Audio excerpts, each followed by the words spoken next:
Welcome to Midnight Circle, from your friends at House of Whimsical Terror. a chat about curious topics. And this week's topic is cults are creepy. Yes, they are. Yeah. Yes, they are. So I'm fascinated with this whole topic. Like when I was young, there were so many cults. And when I was in college, they would have like these, things that they would like public awareness about how not to get sucked into a cult. I remember all that stuff. Yes. Yeah, cults are creepy. And it's so often that people get sucked into different It's true. cults. And so apparently easily. The Manson family, like it's just, they do horrible things. And even if they don't do horrible things to others, they neglect themselves in terrible ways. They do. They do. It's really remarkable, the divorce of their selfhood to the point that they just are obedient, blindly obedient. Exactly. You wonder, why didn't they question this? Yeah. Why didn't they question that? Yeah. Well, we've got several unusual cults to discuss you picked today. some that I do not know about. So we've got Russians, we've got billionaires, we've got cults. Imagine that. Seems really oddly familiar. So we've got cults, because cults have a very long history. Yes, they do. Yes, they do. And they share a common belief. And they have a charismatic leader. And that charismatic leader is often a narcissist. Mm-hmm. So now you've got the common belief, charismatic, narcissistic leader, and then they recruit their members by seeking out people's vulnerabilities. Yes, they do. Right? And our vulnerability right now is the Doberman is drinking very loudly. That's right. Wait, let's just give him a second. We're just going to give listen him... for a minute. Let's listen. Let us listen. I didn't have a chance to record his snoring earlier. Yes. So I'm mildly disappointed. But I do want all of our readers to know he's a healthy our dog drinker. is well hydrated. Yes, he is. Yes. So back to these seeking out vulnerabilities of the members. True. These vulnerabilities may be financial or spiritual or just the human need to belong to something. The thing they need to metastasize is a willing participant who sets aside their selfhood and elevates the leader's beliefs as their own. Mm-hmm. Despite the many, many stories of tragedy that punctuate the stories of cults throughout time, people still fall prey or actively sign themselves up to be fervent bearers of the leader's message. They forego the love of their families. Sometimes they sacrifice sleep or food or savings to be part of a group. Some cults are political, some are religious, some are both. Our tales today examine a few unusual, lesser-known cults and their stories.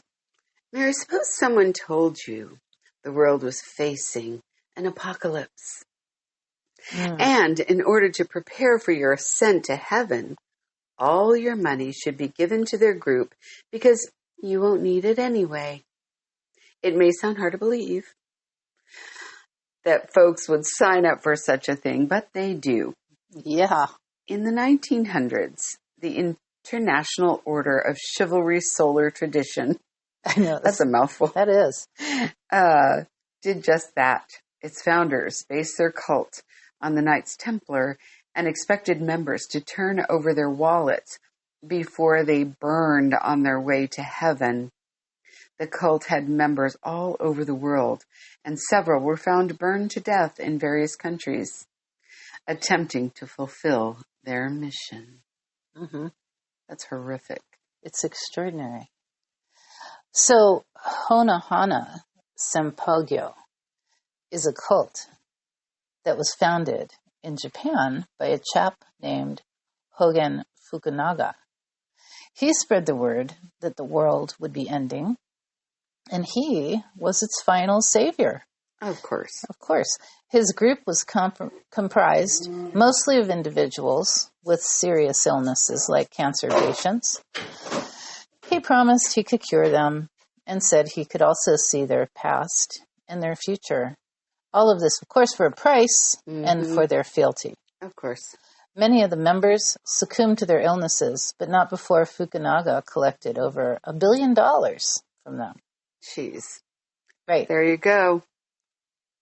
It's a lucrative trade, culting. Yes, sure is.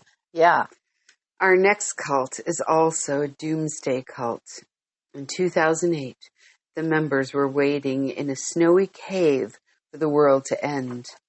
The leader of the true Russian Orthodox Church, Pyotr Kuznetsov, I probably said that completely wrong, was not among the members, but as their self-declared prophet, he didn't have to be. He knew they would carry any message he required to their graves. Law enforcement found the group and asked them to come out of the cave, but they refused. They fervently believed they would die, and then they would become the ones to judge who got a pass to heaven or hell. Wow. This was just as they were taught by the prophet Pyotr. As the story often goes, they told police they would kill themselves if not left alone. But the snow began to melt, and the cave began to collapse, and then many of the members left voluntarily. Some exited earlier due to the stench of the 2 dead bodies of members that had died in the cave a few weeks before the police eviction. Yeah, because that is often the way it goes. Join the cult and die. Yeah. Of some way or another. That's right. It doesn't end well. No, it doesn't. No, only for usually the cult leader, but not always even in that case. No, sometimes they drink the Kool-Aid too. Mm-hmm. I like what you did there. Yeah, I do. So there is likely a cult to fulfill any need, and from the Antill kids to the Manson family to the KKK, there is no shortage of people who are willing to give up their independence to blindly follow someone else and their direction. So, if you want to sacrifice your critical thinking skills, turn over your savings, and not question any directives, there is likely a cult member opening available somewhere today just for you. That's right. Yeah. Until next time, thanks for joining us.